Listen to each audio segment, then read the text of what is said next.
off by giving an update on Ishmael Adams' situation. We've reinstated him. We said when this happened that we'd evaluate as we accumulated facts. And as everyone knows, yesterday the case was referred to the DA as a misdemeanor. We feel as a program that he's missed a quarter of his season, and he's shown remorse for the actions that he's taken. He has accepted responsibility. He's accepted the consequences. He's apologized profusely to his team, his teammates, his staff, and he's come back with a great attitude. And so we're going to move forward that way. If things change, then we'll adjust. But we feel like, given the circumstances and the fact that he has served quite, a significant penalty, missing quarter of the season, we're gonna reinstate him. We made that decision when we found out what the DA was doing. So we stayed consistent with that, and we feel confident about that decision.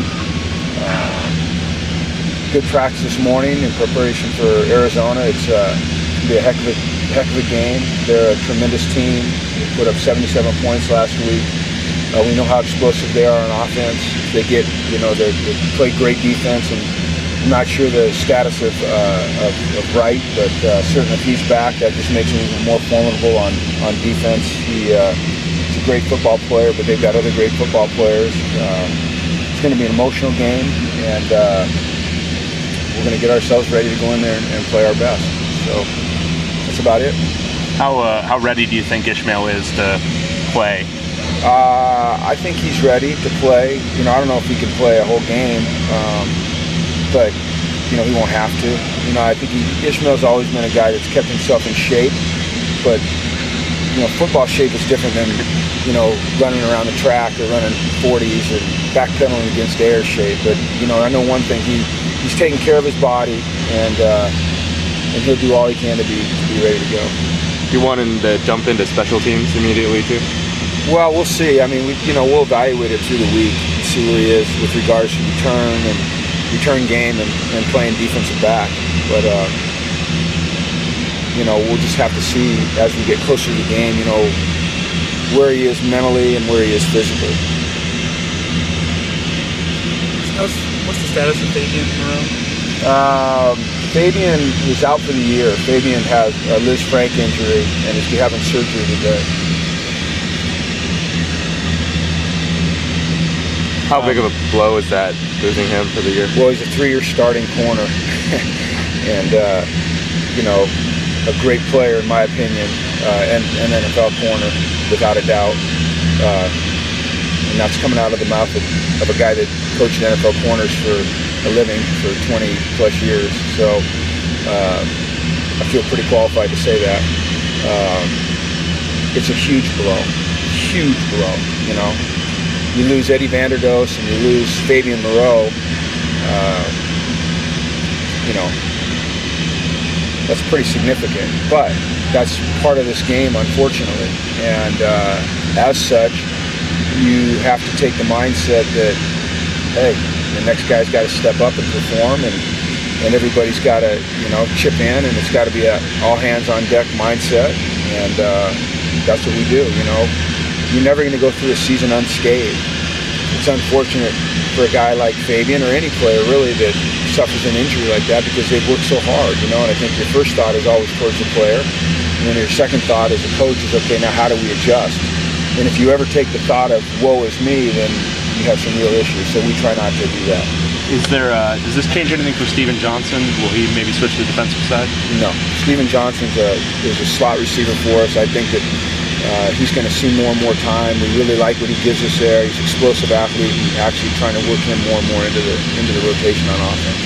Would there be any personnel shift, guys going to corner? Potentially, but we'll see. We'll just evaluate that as we go. Is Fabian eligible to ask for a hardship waiver or anything like that? He is. It happened early in the third game, and so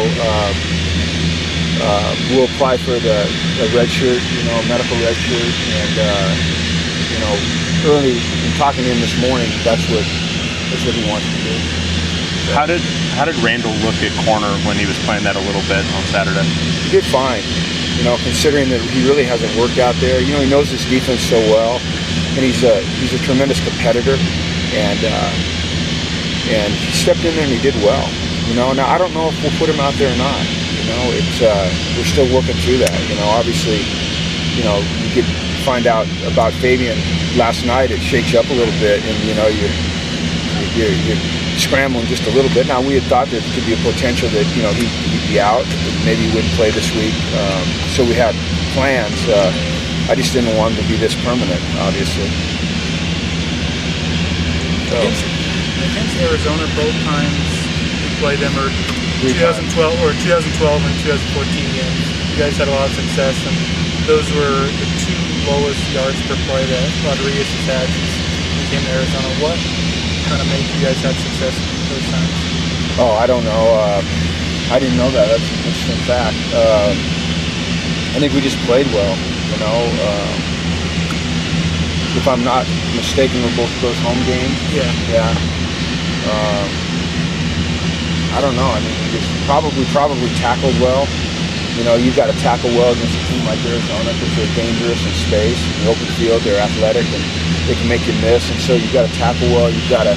I know last year we were able to generate a little pressure on the quarterback. This guy's a really, really good quarterback. A ton of respect for him.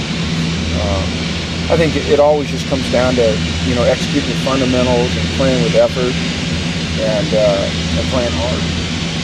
Do you think part of what might help you against Arizona is that you go against a high-tempo offense? Your defense goes against a high-tempo offense in practice every day? Well, we know how to play fast. You know, I mean, we know how to get from snap to snap quickly because we do it all the time. So yeah, it won't be surprising. Although Arizona, they can really crank it up and go. You know, they don't give you a whole lot of formations, therefore they can go quickly, and they have a really great understanding of what they're trying to accomplish offensively. So they move at a pretty good pace. The key when you play a tempo offense, I think, is always not only matching the tempo, but finding a way to get off the field, you know, before they can string together a multiple play drive. And so that's got to be our focus, is not just surviving, but you know, getting stops. That's critical. Okay. All right, thanks, guys. All right, thanks everyone.